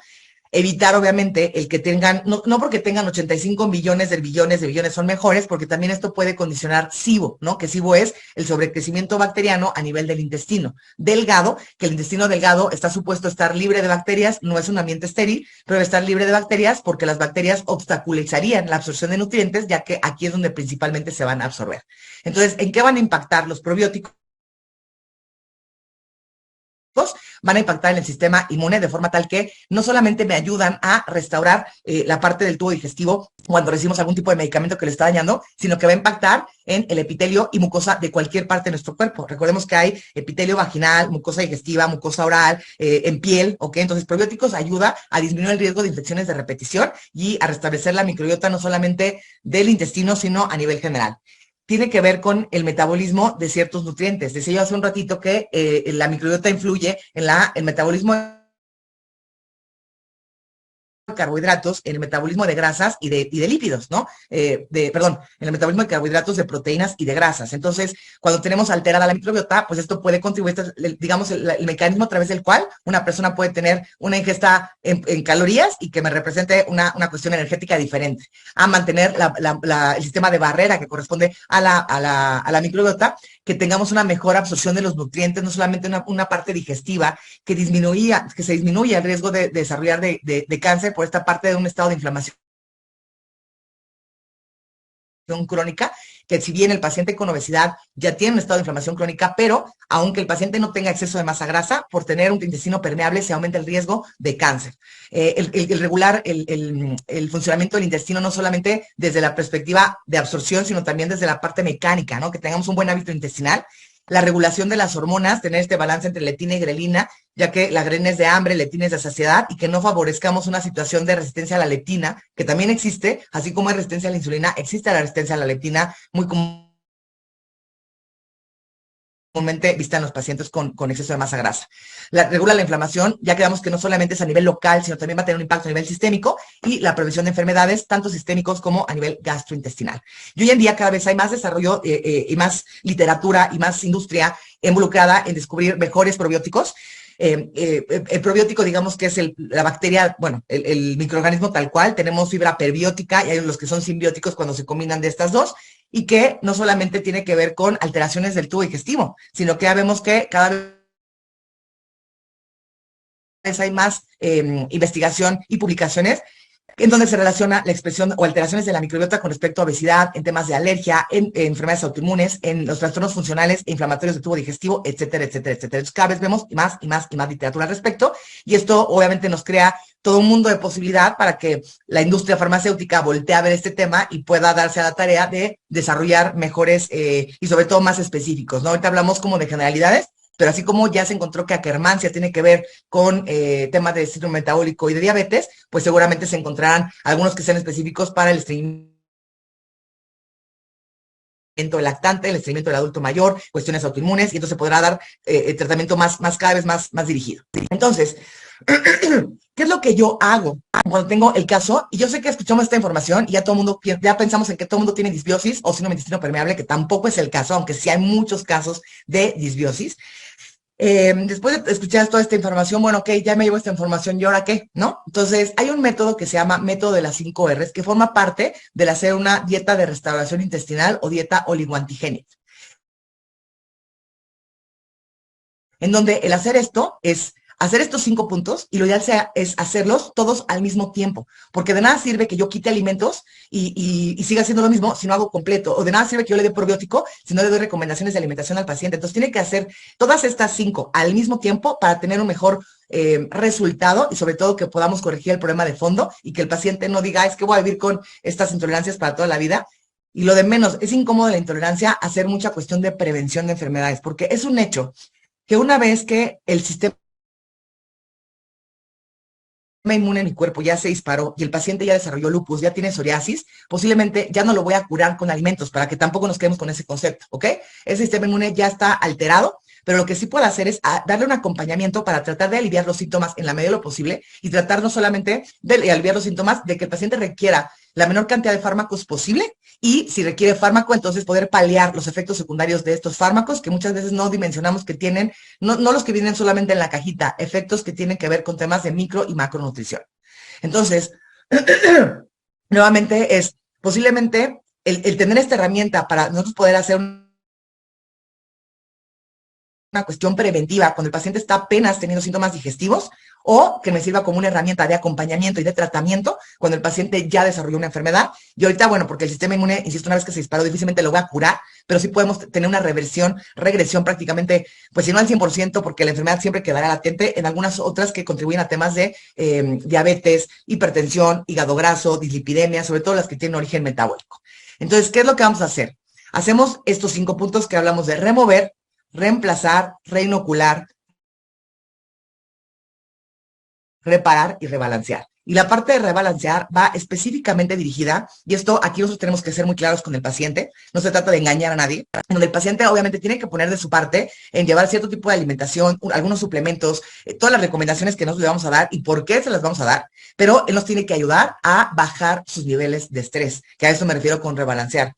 Hoy en día vivimos en un mundo que es súper acelerado, ¿no? Y insisto, ¿quién no tiene estrés? Todos tenemos estrés, nada más tenemos que encontrar alguna manera en la que nosotros podamos lidiar con este estrés que no afecte nuestra salud. Entonces, yo le digo al paciente, o te vas a ver para pajaritos en el parque o pintas mandalas, algunos pacientes que requieren terapia y a lo mejor de manera inicial no nos lo van a reconocer o aceptar, pero sí hacerles ver la importancia de que tienen que bajar sus niveles de estrés, porque si no, vamos a lograr una mejora parcial y la idea de esto es que podamos corregir a los pacientes de forma, pues, de raíz, ¿ok? Entonces, en remover, me refiero a remover alimentos que puedan ser proinflamatorios y no necesariamente hablo de inflamación abdominal, no es de que hay como frijoles y me inflamo y tengo gases, no. Hablo de inflamación que pueda ser a nivel celular, aunque no siempre el paciente tenga algún tipo de sintomatología. Reemplazar, en donde yo tengo que reemplazar aquello que el cuerpo ya no produce. Un caso específico, hay pacientes que, por ejemplo, desarrollan acloridia, ya que han tomado una población geriátrica que por el hecho de ser degenerativo, pues su producción de jugo gástrico va bajando, o porque han recibido tratamiento con inhibidores de bomba por tanto tiempo, en donde, pues aunque se los quitemos, el cuerpo ya no lo produce. Entonces, reemplazar implica el yo reemplazar o enzimas digestivas o el ácido fluorídico, depender del caso de cada paciente, aquello que su cuerpo ya no está produciendo, inclusive hasta neurotransmisores. Reinocular, en donde yo tengo que asegurarme cuáles de estos microorganismos son los que necesito yo reinocular y no a través de un trasplante fecal, que también lo mencionaban ayer, que eso está reservado para Clostridium difficile y colitis pseudomembranosa, que es una situación grave, sino por esta cuestión de que es que hay que desparasitarnos cada 6 meses o recibir un antiviral, o, entonces probióticos sí, pero ¿qué otra cosa yo tendría que reinocular? Reparar, que ese es, si bien todos son importantes, reparar es como repavimentar el intestino, ¿ok? Para que el paciente realmente, después de este periodo de cuando menos 3 semanas de dieta de restauración, y que lo ideal es que no se haga por más de 3 meses, es en donde yo puedo quito alimentos de manera inicial y que al término de estas 3 semanas yo pueda reintegrar alimentos de manera progresiva y el paciente se dé cuenta que ya no le inflama, que ya no le cae pesado y que ustedes se darán cuenta cuando la lleven a cabo con las personas que una vez que la persona mejora los síntomas digestivos, muchos de los síntomas de afuera se van apagando. Y cuando el paciente otra vez empieza con algún trastorno digestivo y que suelen ser disparadores, temas emocionales, van a empezar a aparecer otra vez los síntomas que ya se ven apagados. Entonces, yo digo a los pacientes, no es que yo me enfoque en resolver solamente la parte digestiva, sino que tu parte digestiva me habla mucho de cómo te encuentras del resto de los síntomas o no, ¿ok? Entonces, es esta etapa y que, insisto, lo más importante es que sepas por qué requerimos hacer cada una y que se tienen que hacer todas al mismo tiempo, porque de nada da a servir el estar trabajando a manera de parchecitos, va a ser una y luego la otra, tiene que ser todo al mismo tiempo. Entonces, pues con esto es explicarte en qué corresponde, de qué hablamos esta parte de la medicina funcional, ¿no? La medicina funcional, finalmente yo estoy formada como médico internista y me fascina la parte de medicina interna, pero lo que no me encanta es el sentir que solamente trabajo como dando, si bien no escopetazos, ¿no? Porque yo no soy de las que, ay, pues tengo síntomas urinarios, antibiótico, no. Si yo tengo una sospecha de un proceso infeccioso, hago el estudio correspondiente y entonces doy un tratamiento de antibiótico dirigido. Pero sí me sentía yo un poco corta o un poco amarrada de manos, porque al final de cuentas los pacientes, aunque sí pues, podían mejorar, la mejora era temporal o era de manera parcial. En la medida en la que yo por temas personales me fui ahondando en este mundo de la nutrición, suplementación y medicina funcional, me encantó entender cómo se puede corregir las situaciones desde la raíz, utilizando la parte de las emociones, evaluando la posibilidad de ciertas deficiencias nutricionales, evitar el uso de ciertos medicamentos, ¿no? Que obviamente es evitar, no quiere decir que nunca los dé, pero ya lo hago de manera mucho más consciente y alerto también a los pacientes porque otra de las cosas a las que nos invita la medicina funcional es hacer partícipe al paciente del tratamiento. Más allá de que usted va a hacer esto porque lo digo yo, porque la doctora soy yo les explico, obviamente no con este lenguaje, ¿no? Se lo explico de una manera mucho más aterrizada, para que el paciente sea consciente y que me ayude, no solamente sea en posición mía, sino que él también se involucre en la toma de decisiones de todos los días y de forma con esto poder lograr a largo plazo un mantenimiento. Es súper frustrante decirle al paciente, te tomas este medicamento y nos vemos en un mes. Se pasó una semana, lo tenía que seguir tomando y el paciente dijo, no, pues yo me acabé la cajita y lo dejé de tomar. Oye, pero es que tú tienes tal cosa y los tienes que seguir tomando. Ah, pues es que eso no me explicó, ¿no? Entonces, si yo explico al paciente, oye, mira, vamos a hacer todo este abordaje, donde vamos a quitar estos alimentos, vamos a reparar el intestino, vamos a hacer restauración, volvemos a integrar alimentos de manera poco a poco, la importancia de tomar este probiótico en específico, o por qué te tengo que dar este suplemento, o por qué te recomiendo la proteína animal, por qué estas verduras sí y estas verduras no. Ahorita lo hago desde la perspectiva de nutrición, pero esto sirve para temas médicos o para temas nutriólogos, ¿no? Más allá de que sea una imposición, si el paciente entiende el por qué le estamos recomendando algo, va a ser mucho más certero la posibilidad de que se apegue al tratamiento y que lo haga, más allá de por sacrificio o por imposición, porque él quiere sentir o nota que hay mejoría, que hay cambios, entonces, ¿sabes qué? Yo me quiero seguir sintiendo así, ¿qué más tengo que hacer? ¿Ok? Y con esto vamos a poder abordar diferentes patologías, porque de la medicina alópata lo que no me encanta es que, a ver, el paciente tiene gastritis, le doy medicamento para la gastritis, el paciente tiene dolor de cabeza para el dolor de cabeza, el paciente tiene estreñimiento para el estreñimiento, y entonces funciona como parchecitos, ¿no? Vamos tratando nada más los síntomas a manera de parches o anestesiando el síntoma, pero realmente no se corrige de raíz. En medicina funcional, qué increíble es ver que yo puedo trabajar con un tubo digestivo de un paciente y que le voy a ayudar a que mejore el cansancio, a que ya no se le caiga el cabello, a que no solamente la parte de la digestión, a que le bajen la sintomatología de la psoriasis, a que no tenga estas placas horribles, a que si está tomando un tratamiento, un biológico, ok, pero ¿sabes qué? Me siento muy bien, entonces ya me recomiendo mi reuma que le empiece yo a bajar o vamos a cambiar algo que sea no tan rudo, ¿no? O sea, el verlo de esta manera. Entonces, hoy en día, yo te quiero invitar a este programa de formación que he llamado de microbiota y sus aplicaciones a la clínica, porque aquí te estoy dando apenas, te estoy mostrando la punta del iceberg de toda la información que yo te quiero compartir. Y a manera de resumen, te quiero ahorrar años, yo llevo 10 años involucrada en este mundo de la medicina funcional, que me hubiera encantado que alguien se quitara este como disco duro y me lo pasara a mí. Hoy en día yo te quiero ahorrar no solamente el tiempo de 10 años, sino te quiero ahorrar la inversión que a mí me representó, que ha sido una de las mejores inversiones y que no me arrepiento, pero que me tomó 10 años y muchos miles de dólares poder llegar a lo que estoy hoy en día con los resultados que yo tengo a mis pacientes hoy en día. Y si bien soy muy afortunada, tengo una consulta muy, muy abundante, me queda claro que no tengo la capacidad humana ni la quiero de poder ver a todos los pacientes del mundo, de forma tal que, pues, una manera yo de contribuir es el que yo te pueda enseñar, yo te pueda compartir a través de una formación, porque este no es un curso, en donde, pues escucha la teoría y soy bonito. Se trata de que esto tú lo aprendas, lo domines y lo vayas a practicar con tus pacientes para que se te haga un hábito el poder utilizarlo de manera constante con tus pacientes. Entonces, como en algún video dije, ¿no? Quiero que pienses, pacientes cada vez más felices, con mejores resultados, que esto repercuta en que, oye, pues ve con este doctor, como a mí me pasa hoy en día. Hoy llega conmigo el papá y ya veo al hijo, a la mamá, a la suegra, porque un paciente feliz es lo mejor no solamente para él, sino que también esto va a impactar en la recomendación. No hay mejor recomendación que exista que la que es de boca en boca. Entonces, es una capacitación que va dirigida a profesionales de la salud que deseen integrar la medicina y la nutrición funcional como una práctica de su día a día. Yo sé que nos cuesta un montón de trabajo porque es quitar esta creencia de lo que hemos aprendido nosotros en nuestras formaciones convencionales. Ahora, ¿qué es lo que vamos a ver en este programa, en esta formación? Lo vamos a dividir en 4 sesiones prácticamente, en donde en la clase 1 hablaremos de la fisiología gastrointestinal, y aquí no me interesa a mí que tú domines cuál es la célula que produce qué cosa, porque a mí lo que me interesa es que ubiques, ¿no? La parte anatómica, la relación que tiene con el sistema inmune, ya sea yo el sistema MALT, el sistema GALT, que es el complejo motor migratorio, los conceptos básicos de disbiosis, eubiosis, microbioma, etcétera, etcétera, pero que tenemos primero que entender lo que funciona bien para poder entender cuando funciona mal. Y entonces eso nos lleva a la clase número 2, en donde veremos todo lo que es fisiopatología, el eje cerebro, intestino, microbioma, ¿no? De cómo trabaja de manera bidireccional, cómo se desarrolla la disbiosis, que ahorita pues hablamos de una pequeña parte, y los síntomas que los pacientes presentan, cómo avanza a intestino permeable, cuál es la diferencia que tiene consigo esta cuestión de los neurotransmisores, en donde no solamente es una cuestión de la serotonina me da la felicidad, ¿no? Tiene que ver con el centro de recompensa y de placer, la situación de saciedad y de hambre, que estas no son emociones, son conductas, ¿no? Y que esta información me sirve no solamente para yo tenerla dominada, sino para poder decirle a los pacientes qué es lo que pasa dentro de su cuerpo. Yo creo que algo que les genera mucha ansiedad a los pacientes es no saber por qué siento lo que estoy sintiendo, ¿no? Y que yo tenga el lenguaje apropiado para poderle explicar qué es lo que está pasando. Y eso va a ayudar a que el paciente diga, oye, pues hay empatía, que es lo que más buscan las personas hoy en día, y entonces sientan más a gusto y se queden con nosotros. Hay pacientes que luego piden cita conmigo y ya más bien es como platiquita y digo, vamos a hacernos un café mejor, ¿no?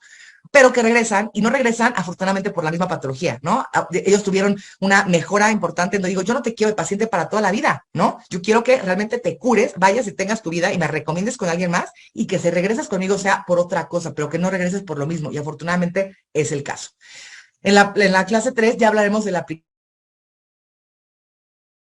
aplicación a la clínica. Igual ahorita fue un breve resumen que pues en un poquito más de una hora me alcanza para poder dar cómo va, pero no es nada, nada. He dado pláticas de horas, ¿no? Hablando de lo que es resistencia a la insulina, de obesidad, y también hablaremos de enfermedades autoinmunes, trastornos digestivos, de cáncer, y no solamente es la platicada, ¿no? No solamente es el concepto, sino, oye, esto va a pasar por esto y esto y esto, y que entonces eso a ti te sirva para pensar el por qué hacemos lo que hacemos cuando hablamos de el tratamiento, la dieta de restauración.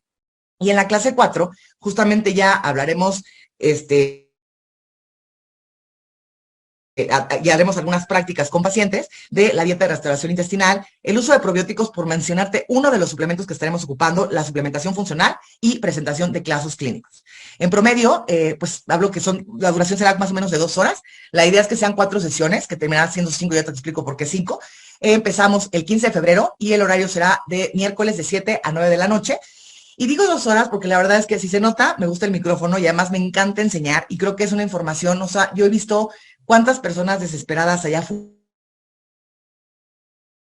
fuera de poder encontrar una solución, en donde ya han brincado de médico, especialista, nutriólogo, etcétera, y como que pues me sirve un ratito y después como que otra vez tengo recaídas y nunca entra una solución de manera permanente y el pobre paciente está desesperado. Entonces, que lleguen contigo de capa caída creyendo que tú eres ya, pues le daré una oportunidad a esta opción y que realmente tú les des esperanza de que se pueden vivir con una mejor calidad, ¿no? Entonces, yo hablo de un par de horas, pero realmente nos podemos extender hasta 2 horas y media, 2 horas 45 minutos, los que se quieran quedar, sobre todo para ver temas de dudas y aclarar. Yo no me despego hasta que quedamos todas las dudas aclaradas. Las sesiones son en vivo, que eso es algo súper privilegiado, ¿no? Aunque las clases van a quedar grabadas para que tú tengas la oportunidad de poderlas estar revisando y tendrás acceso a las clases, a lo que es la escuela digital, hasta por 6 meses, a una vez que hayamos terminado. Son 4 semanas y después 6 meses en donde tú vas a poder seguir repasando y tendrás además un certificado de participación. Yo te puedo decir que la inversión actualmente de esta formación es de $745, que es la 10ª parte de lo que yo invertí para después de 10 años, poderme dar la oportunidad de estar aquí enfrente de ti en esta pantalla y poderte compartir toda esta información, pero aún así por, digamos que precio de lanzamiento, ¿no? Estoy manejando una oferta de $479 y que en algunos países, dependerá del país, si vas a tener opción, en México seguro, a meses sin intereses. El cupo es limitado porque, aunque me encantaría que tuviera yo a las 275 personas que están aquí conectadas en el curso, yo prefiero que sea un grupo más selecto, en donde yo pueda tener la capacidad de poder enseñar de manera un poco más específica, más dirigida, y sobre todo también que me interesa personas que realmente estén comprometidas. Esto se puede escuchar como algo súper atractivo y qué bonito, pero es una invitación a personas que estén dispuestas a conectarse en vivo, aunque sé que pueden pasar ciertas circunstancias y por eso tendrás la grabación, pero que realmente quieran estudiar, que realmente quieran llevar a la práctica lo aprendido, porque yo no quiero que tomes esta formación y que digas, oye, ¿sabes qué? Pues es que yo tomé ese programa y a mí no me sirvió de nada y entonces, no, yo te recomiendo que no lo tomes, no, porque esto sirve solamente si tú lo llevas a la práctica, ¿ok? Y la fecha límite de esta oferta de lanzamiento concluye el 9 de febrero, aunque empezaremos con la formación una semana todavía después. Y vamos a tener una comunidad exclusiva para alumnos, que por ahí he visto algunos de mis alumnos que andan por aquí conectados, ¿no? Tendrás gratis, además, acceso de manera inmediata a un curso de micronutrición, que este curso de micronutrición te va a servir en la semana antes de empezar con la parte del programa de formación de microbiota y sus aplicaciones en la clínica, porque hablaremos de la importancia de los micronutrientes y cómo van a impactar en la microbiota, que ya tengas una pequeña introducción, aunque hablaremos a profundidad de ello una vez que estemos ya en la formación. Y pues además quiero ofrecer para las primeras 20 personas que digan, ¿sabes qué? Yo aquí ya me vi, me encantó, yo no solamente me identifiqué con que muchos de los síntomas los percibo yo, sino que fuiste pensando en ese número de pacientes que llegan contigo, que han brincado con muchos médicos, que han tomado mucho medicamento, pacientes con enfermedades autoinmunes, que además los vemos súper desnutridos, en fin, ¿no? Entonces, para las primeras 20 personas que elijan formar parte de este programa, vamos a tener una sesión en directo y muy importante es que una vez que terminemos, tú tienes acceso aquí al lanzamiento, ya para poderte inscribir a este taller de formación, pero también si todavía estás dudoso, si dices, híjole, es que no sé si esto es para mí, será que yo soy de esta especialidad o soy nutriólogo y entonces a lo mejor me pueda funcionar o no, y todavía tienes alguna duda o te queda alguna pregunta, puedes agendar conmigo una llamada en Zoom, WhatsApp por 15, 20 minutos para que podamos aclarar y que también a mí me sirva, porque yo no quiero engañar a nadie, ¿no? Si a lo mejor tú me dices, es que yo soy maestra y por eso hice muy claro de que este es un programa para profesionales de la salud. Entonces, prácticamente cualquier profesional de la salud se va a haber beneficiado de formar parte de esta formación, pero si todavía te queda alguna duda, podemos tener una llamada para que te quede más claro y pueda yo platicar contigo de cuáles son las cosas o cuáles son las que te preocupan o que tal vez pienses por lo cual no te pudiera funcionar a ti como me ha funcionado a mí. Entonces, hoy en día tú te puedes quedar con la información que obtuviste de esta hora, que espero ya sea de valor y que hagas conciencia de cuidar la cantidad de medicamentos que prescribimos, de la importancia de una alimentación, de hacer las 5 R's, aunque sea así como por encimita, y lo cual estaría increíble, pero me encantaría que formaras parte de esta formación. Y hoy en día la medicina funcional cada vez suena más. Habemos pocos en México, pero ya cada vez hay médicos funcionales y nutriólogos funcionales en el mundo. Y si bien, y digo desgraciadamente, todavía no hay muchas personas que se dediquen a hacer esto, digo desgraciadamente porque hay tantas personas necesitadas allá afuera, cada vez vamos a hacer más y más, y aquí es formar parte de la vanguardia. Por ahí escuchaba yo que las oportunidades no desaparecen, solamente cambian de manos. Y que no te pase que pasen 10 años y digas, ay, es que yo lo decidí estudiar por mi cuenta, y entonces me tardé 10 años, y ahora ya hay pues muchísima gente que lo hace, que de todas maneras siempre hay oportunidad para todos, pero ¿por qué retrasar 10 años la información que puedes obtener a ti, aquí, y que no solamente va a impactar en tu consulta, que eso obviamente nos da un beneficio económico y satisfacción profesional y personal, pero también piensa en la cantidad de personas allá afuera que hoy de verdad les urge y que a lo mejor no puedan esperarte 10 años. Entonces, por aquí creo que andaba, déjame voy a la parte de las preguntas y te quiero pedir, Sandy, porque vi que se conectó hace un ratito, digo, vi a algunos de mis alumnos, Sandy Martínez, si andas por acá conectada, si me ayudas prendiendo, ella es doctora, ella es alumna mía. Si quieres prender tu cámara, si quieres abrir tu micro, o si me ayudan también a ver, no, aquí está Silvana. Ah, mira, también Silvana. Hola, hola. Hola, Sandy. Yo ahorita me voy a la parte de las dudas, ¿eh? Aquí estamos, Sandy. Ahí ya puedes, ahí debes de poder hablar.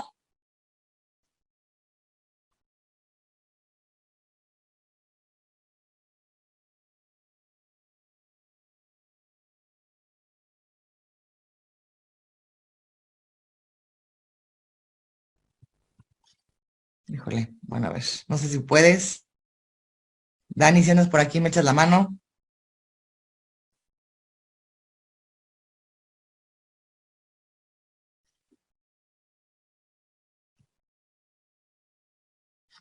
Bueno, a ver si alguien de mi equipo por aquí anda conectado y me ayuda. Y mientras me voy yo a la parte de las preguntas. Gaby, hazla coanfitriona Dani porque se salió. Ah, ok, ok. Vuelto.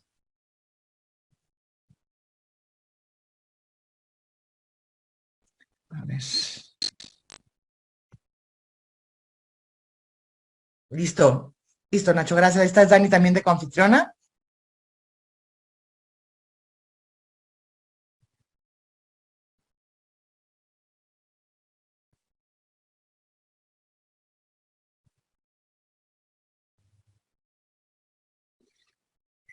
Bueno, de los comentarios, desde Buenos Aires, Argentina, Romina, mucho gusto, qué bueno escucharte por acá. Médico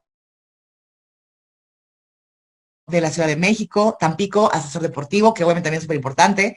Especialista en nutrición clínica, doctor Adolfo Franco, de Hermosillo, Sonora. Muchas gracias, Adolfo, nutrióloga de la ciudad de Aguascalientes. A ver, antes solía recomendarse desparasitación profiláctica. ¿Qué opina de su uso en pacientes asintomáticos? No. ¿Con o sin pacientes o laboratorios positivos? Qué buena pregunta, porque mira, la microbiota va a modificar de acuerdo a las circunstancias de cada persona. Entonces, no es lo mismo una persona que tiene un estado de inmunosupresión, como un diabético, un paciente que tiene VIH o cáncer, en donde si yo tengo evidencia de un patógeno, aunque no tenga síntomas, ahí sí recomiendo desparasitar, ¿no? Pero si es una persona que su sistema inmune es perfectamente competente y no tiene nada de síntomas y en un hallazgo encuentro evidencia de eso, no amerita que desparasitemos, ¿no? Hoy en día sí es quitar esta recomendación, cuando menos en México, de que hay que desparasitarnos cada 6 meses, que me parece fatal. Es, primero que nada, el paciente tiene síntomas. Segundo lugar, tengo evidencia de algún proceso infeccioso y entonces ya con eso yo decido qué tratamiento es el que va a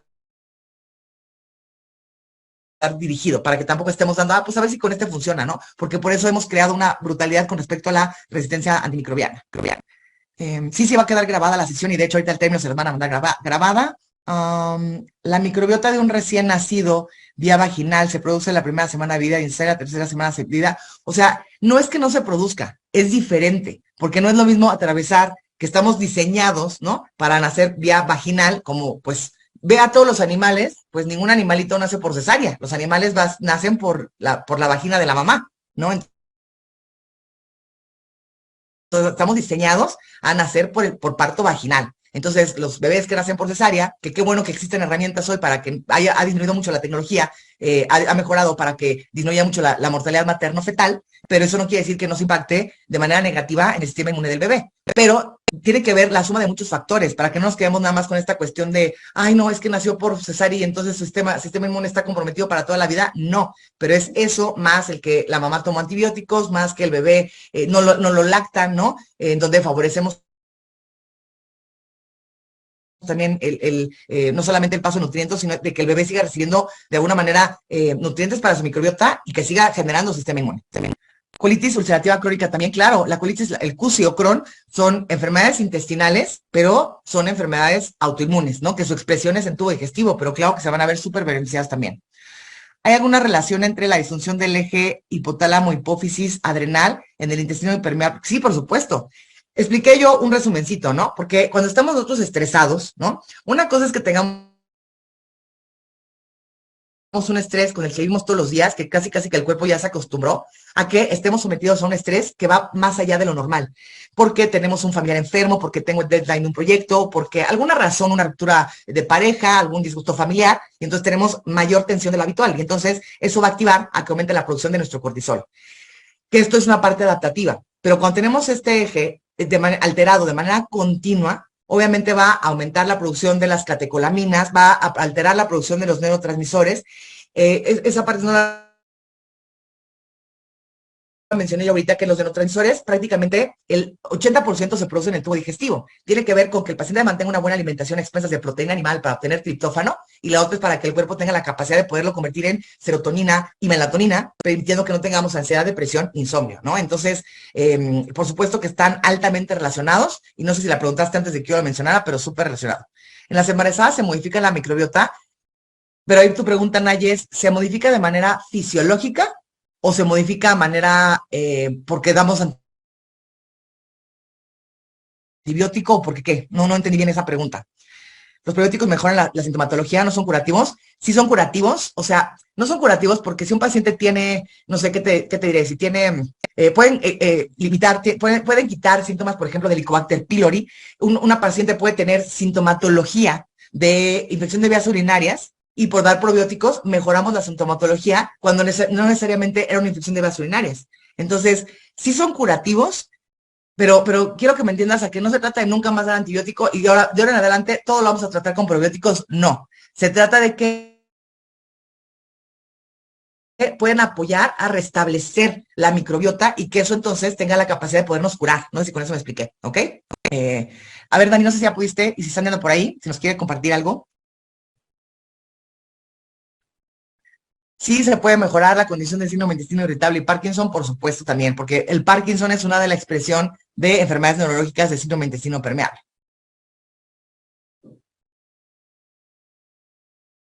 Todo muy entendido desde Tamaulipas, muchísimas gracias. Aparece BTR Rey.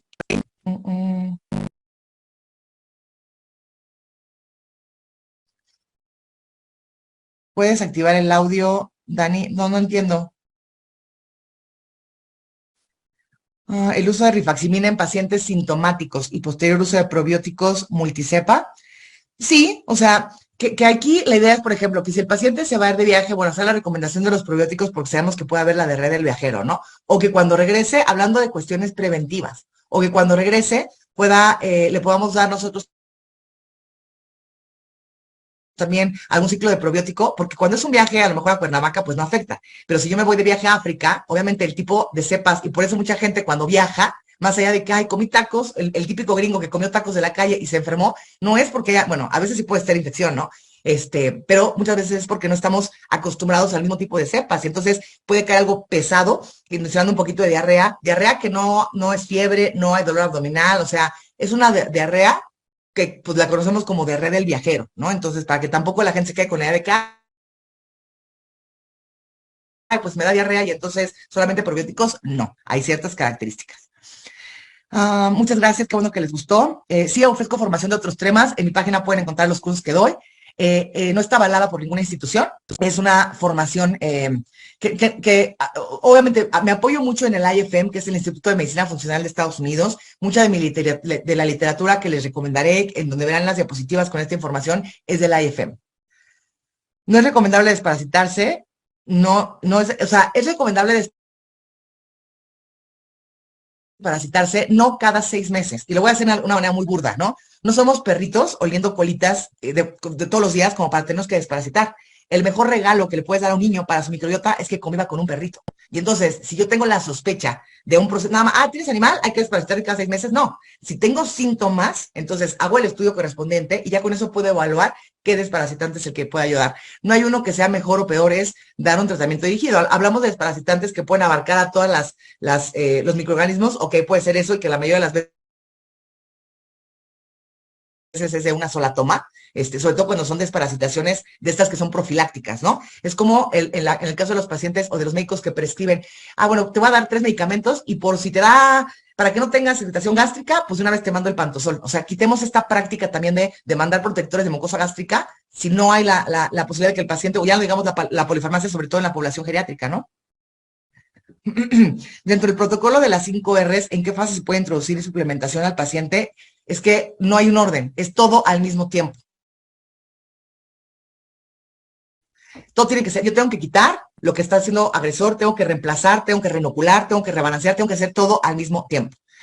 ¿Te parece complejo cómo saber cómo suplementar? Y si necesitas suplementar los micronutrientes, por ejemplo, saber cuáles puedo hacerlo a través de alimentación y cuáles con algo sintético. Ojo, porque yo ahorita mencionaba, por ejemplo, los inhibidores de bomba van a bloquear la absorción de complejo B, pero de complejo B el que viene pegado a la proteína animal. No es lo mismo que si yo doy suplementación con complejo B tomada, ¿ok?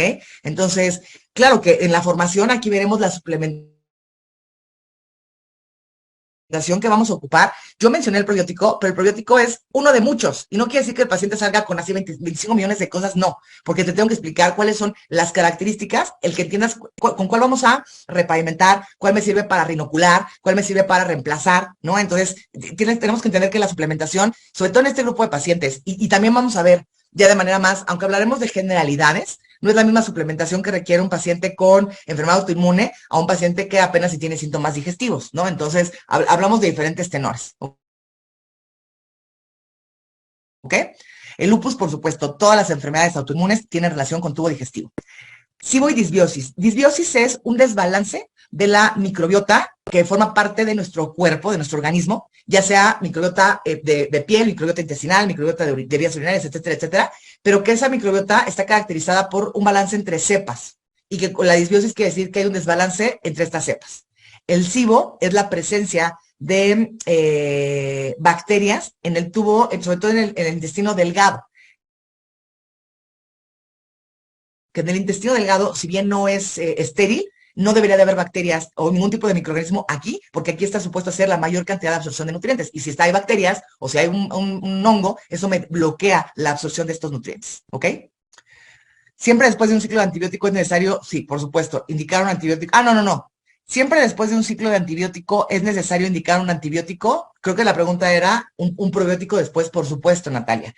Porque cuando nosotros mandamos un antibiótico pensando en quitar un problema de una faringoamigdalitis, el antibiótico no se quedó aquí. El antibiótico se fue a todo nuestro cuerpo de manera sistémica, y entonces altera la microbiota a diferentes niveles. Entonces, la idea de dar probióticos siempre a la par o al término del tratamiento, que lo voy a hacer a la par, pero si no se puede al término, es reparar el daño que en donde, si yo ya aseguré que el paciente requiere tratamiento antibiótico porque ya tengo la certeza de que hay una infección, ¿ok? Le damos tratamiento antibiótico dirigido y entonces yo le voy a dar probiótico para corregir el daño que me condicionó este antibiótico. Porque si no empezamos a hablar de que antibiótico en enero, antibiótico en diciembre y así 3, 4 años, pues esto va a empezar a alterar, ¿no? Y es el acúmulo de antibióticos de uso, ni siquiera de repetición, ¿no? Pero cada vez que tomamos antibiótico, se altera nuestro microbiota. Sí puede beneficiar a un paciente con Alzheimer, por supuesto. Es lo que decía yo, que no es que vamos a corregir, no es que vamos a quitar la enfermedad, porque una vez que ya se presentó, difícilmente lo vamos a corregir por completo, pero vamos a mejorar mucho la calidad de vida, vamos a disminuir la farmacia que tiene el paciente y vamos a paliar efectos colaterales de algunos fármacos. Dani, saludos, anduvo en Morelia hace un par de semanas para dar una plática. Entonces, muchas gracias por estar acá. ¿Cuál es la relación entre microbiota y procesos vasculares? Bueno, me quedo de tarea, que veo que hay muchísimas preguntas y pues me encantaría contestárselas, yo no les quiero quitar más tiempo y bueno, creo que, no sé si pudimos, o ya tienes activo tu audio, Dani, Sandy. Pues creo que no lo logramos. Bueno, de todas creo maneras. Que Sandy no está activa con el audio. Sí, me pone que no puede, ¿no? Entonces, ya, en fin, yo me quedo con la tarea de revisar todas las preguntas que me quedan por aquí y pues me encantaría que lo consideras esto, que no pasa nada si te quedas como estás, por supuesto, pero no pienses en lo que te cuesta la formación, no piensa en lo que te cuesta y no hablo de económicamente hablando, el que no la tomes. ¿Cuántos pacientes no regresan o cuántos pacientes no ves tú porque dices, no, yo no veo ese grupo de pacientes, ¿no? Entonces, si tú lo desglosas, la inversión de la formación en los 6 meses que vas a tener acceso a la escuela digital, hablamos de que es una inversión de $3 todos los días, que te garantizo que $3 te los gastas en cualquier otra cosa y que no necesariamente te suma algo en tu formación.